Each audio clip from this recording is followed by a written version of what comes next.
Hello, good day ladies and gentlemen from around the world. It's Wale again coming to you live. Recall that we say we are changing the topic of our ministration of the message that God sent me. I said I'm changing the topic and we want to commence a new topic today.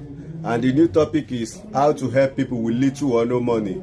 We'll be running this topic in a for a very long time. How to help people with little or no money. Recall that I mentioned 7 advantages of helping people, which include long life and every other things. Refer to my 7 videos that I've done previously. So now the question now is, how do I help people? Because there are 2 dichotomy of thoughts with respect to helping people. Some believe some don't have money and some have money. The people who have money don't often want to help, but those who don't have money want to help. So the question is, if those who have money, keep your money but help without money. Those who don't have money, you can also still help without money. So that is what we are talking about. How do we help without money, so that those unfathomable advantages, benefits, accra that follows, that accompanied those that are willing to help the poor, those that help the poor, will be yours. Now you want to help, but no money, no power. That is what you want to do. I will start from me. If you are watching this video, that means you have what is called data. You have what is called Android phone, and that means you can help people a lot. And that is the way that I want to be doing to help people, helping people a lot via my data and my Android phone and all of those things like that. This is why I am going to be presenting to you a very simple video on how to make money more than working physical, and the work is called freelancing. I have a friend that will go ahead and explain what is freelancing, advantage of freelancing, history of freelancing, disadvantage of freelancing, and all those things. Ladies and gentlemen, I beseech you that freelancing is what I can offer you. But since it will take me time to be teaching, so I will be going online and be dissecting and be doing research, producing videos that are that are not too hard to understand, that are not too complex, that are easy. Ladies and gentlemen, this is what I will be doing. Hence, I have seen a video that will give us clear definition of what freelancing is, the advantage and disadvantage. Ladies and gentlemen, here is the video. Let's go and watch the video together and practicalize, implement, execute all what the video says. If you've heard people talking about freelancing but don't really know what freelancing is, or more importantly, how freelancing can apply to you, don't worry at all.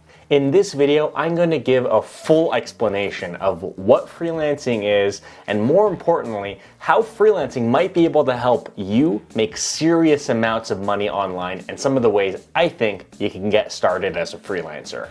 But before we dive into it, I got a fun fact for you. The word freelance originated way back in the 1800s. When the word freelance first entered the English language, it was used to describe a medieval mercenary that would fight for whatever nation or person would pay them the most. How's that related to making money online? It isn't, I just thought it was super cool. Anyways, that's where the word freelance comes from. And today its meaning is a little different. Less about being a hired lance, less violence, and more about being more of a hired hand without any specifically binding affiliation to any one company or individual. I'll give you an example to make it more clear. Let's say I apply for a job at Disney as a graphic designer, and Disney gives me the job. Woo! In that situation, I'd be classified as an employee. Disney gives me the job, a fixed salary, I go into work every day and I do whatever type of graphic design work Disney wants me to do, because I'm now an employee of Disney as a graphic designer. Now, if I was a freelance graphic designer, instead of applying for a job at Disney, instead, I would try to apply to a project or get Disney to hire me to be a graphic designer on a specific project they're working on for a pre-agreed upon rate and usually a pre-agreed upon scope of work. And after that work is done, I'm on my own. either to find another project with a different customer who is going to pay me to do something for them, or I would convince Disney to hire me for another project. That's the difference in that scenario between being an employee of Disney and a freelance graphic designer working for Disney. A freelancer is essentially their own business. They don't have anyone committed to paying them a fixed salary. They find and get hired to do a whole bunch of different projects, potentially for a whole bunch of different companies. They don't have any particular affiliation. And usually they're individuals with a particular skill or set of work experience that makes them well suited for particular tasks. And they offer up those skills to companies to get stuff done. And for people new to freelancing, you might be wondering why anyone would want to be a freelancer versus an employee. And that's a really good question. Being an employee guarantees you a wage, benefits, sick days, vacation days. Freelancing doesn't offer you any of those things, so why would anyone want to be a freelancer? So there's pros and there's cons, usually dependent on how someone in particular likes to work and make money, and I'll go through them now for you. To start, here are some of the potential pros of becoming a freelancer. You can earn much higher hourly rates than you might be able to working a 9-to-5 job as an employee. You have a lot more flexibility to create your own working hours. You can choose which projects you want to work on and take on and which projects you don't want to work on, which is not really something that employees typically get to choose. Freelancing can make it possible to work remotely while traveling or exploring the world, which is pretty cool. And if you go down the path of becoming a freelancer, you can grow your freelance business from a small business to a large business, agency, whatever you like. It has the potential to scale into something that you own.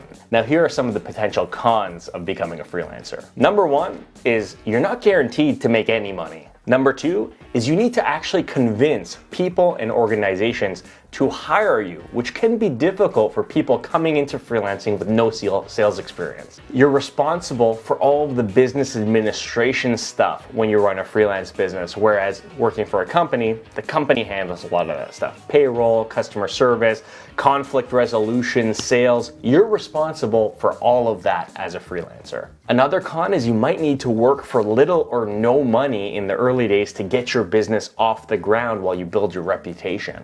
And lastly, there's no benefits, no sick days, and no defined vacation days as a freelancer. It's really up to you to manage your workload and make those types of things happen in your life. So who's freelancing for? Well, the short answer is it's for anyone who wants to give it a shot, really. The long answer is if you truly want to succeed as a freelancer, I really think you need to possess some or all of the following traits. The first thing you need to have is you need to have a skill set that you're proficient in or a master in that can actually offer value to people or companies. The next trait you need to have is you need to have the desire to work hard to build your business. You also need to have the patience to be able to deal with tricky customers or sticky situations. And maybe most importantly, you need to have the ability to balance freelancing with other important aspects of your life.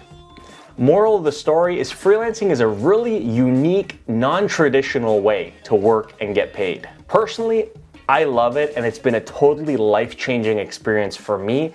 And honestly, if you want to give it a shot, you totally should. And lucky for you, I have hundreds of free videos on this YouTube channel to help you down that path if you're totally new to the world of freelancing. So if you're interested, check out videos like this one, where I talk about specific tips and tricks to help people like you get started as a freelancer. Now, I know everyone's different, so if you have questions specific to you or your situation, feel free to leave me a comment. I'd be happy to answer them for you. Till next time, cheers.